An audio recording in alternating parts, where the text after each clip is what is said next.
오늘의 큐티 말씀은 예레미야 5장 20절부터 31절입니다. 제목, 너희는 내가 두렵지 않느냐?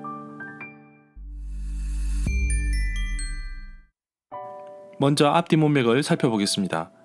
예레미야 5장에 들어와서 예루살렘에 의인 한 명이 없어서 심판을 받게 되는 모습을 보게 됩니다. 남유다에게 심판이 다가오고 있음을 말하고 있음에도 거짓 선지자들은 그런 일, 나쁜 일이 없을 것이라고 백성들에게 말합니다. 그러나 여호와께서는 바벨론이라는 먼 곳에 있는 한 나라를 통해 심판하실 것을 경고하셨습니다.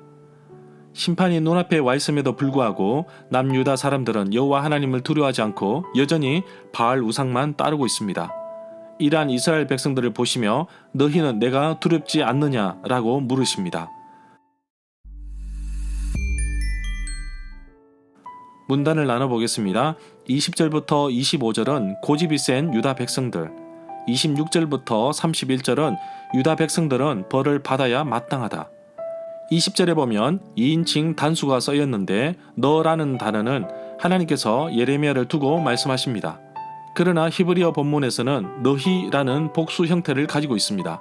그래서 하나님이 예레미야를 비롯한 참된 선지자들에게 말하고 있음을 볼 수 있습니다. 예레미야뿐만 아니라 참된 선지자가 있음을 보게 됩니다. 오늘날 믿음으로 사는 그리스도인들이 눈에 보이지 않는다고 하지만 그래도 하나님은 참된 그리스도인들을 통하여 일하고 계십니다. 21절에 보면 유다 백성들을 향하여 미련하고 어리석고 지각이 없는 백성이라고 하였고 눈이 있어도 보지 못하고 귀가 있어도 들을 수 없는 백성이라고 하였습니다.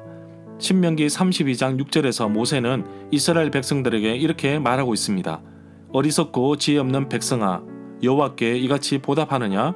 그는 내 아버지시요 너를 지으신 이가 아니시냐? 그가 너를 만드시고 너를 세우셨도다 라고 말하였습니다. 그러나 안타까운 것은 이스라엘 백성들은 듣기는 들어도 깨닫지 못하고 보기는 보아도 알지 못하는 자들이라고 이사야 6장 9절에서 말씀하고 있습니다. 이사야 말씀은 마태복음 13장 14절에서도 인용되었습니다. 이사야 시대 남북 분열 왕국 때나 예수님 시대 때나 이스라엘 백성들은 변함이 없었습니다. 여전히 마음이 완악하고 귀는 둔하고 눈은 감고 있고 마음으로 깨달아 돌이켜 고침받는 것을 두려워하고 있습니다. 이러한 내용은 마태복음 13장 15절에 나옵니다. 22절에 보면 마치 시적인 표현인데 모래를 두어서 바다의 한계, 경계를 삼으셨는데 아무리 강한 파도라고 하더라도 아주 작은 모래를 뛰어넘을 수 없다는 사실에 우리는 창조주 하나님의 그 손길을 볼 수 있습니다. 이 이야기의 핵심은 바로 창조주 하나님을 두려워하고 그 앞에서 경외해야 한다는 것입니다. 자연을 주관하시고 자연을 통해 우리에게 말씀하시는 그 하나님을 느끼는 하루가 되기를 원합니다.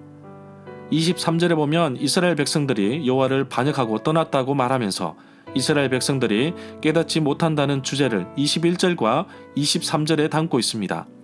유다 백성들은 창조주 하나님을 두려워하지 않고 경외하지 않고 떠나갔음을 말해주고 있습니다. 배반하고 패역한 유다 백성은 마땅히 벌을 받아야 합니다. 심판을 받아야 합니다. 이미 배반하고 갔다는 것은 하나님께 등을 돌리고 떠나갔음을 말합니다. 그러므로 하나님과의 언약은 깨져버렸습니다. 24절에 보면 이스라엘 백성들은 여호와 하나님도 섬기지만 가나안 땅의 풍요의 신 바알도 섬깁니다. 특히 농사를 짓는데 비를 주관하고 다산을 가져다 준다고 믿었기 때문에 이것을 두고 여호와를 배반하고 떠난 자들이라고 성경은 지적하고 있습니다. 이스라엘의 기후 가운데 비는 정말 중요합니다. 그러나 비가 자주 내리지 않아 농작물에 필요한 물을 공급하기가 쉽지 않았습니다. 그래서 이른 비와 늦은 비가 때를 따라 오지 않으면 농사를 망칠 수 있습니다. 비는 하나님의 선물이라고 본다면 가뭄은 하나님의 징계로 보기도 합니다.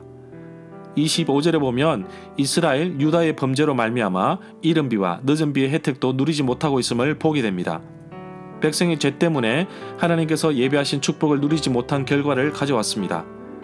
예레미야 3장 3절에 보면 유다의 단비가 그쳤고 늦은 비가 없어졌음에도 불구하고 여전히 이스라엘 남유다는 창녀의 얼굴로 다니며 그 수치를 알지 못하였다고 말하고 있습니다.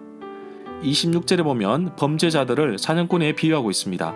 덫이라고 기록된 히브리어는 파멸, 파괴라는 의미를 포함하고 있습니다.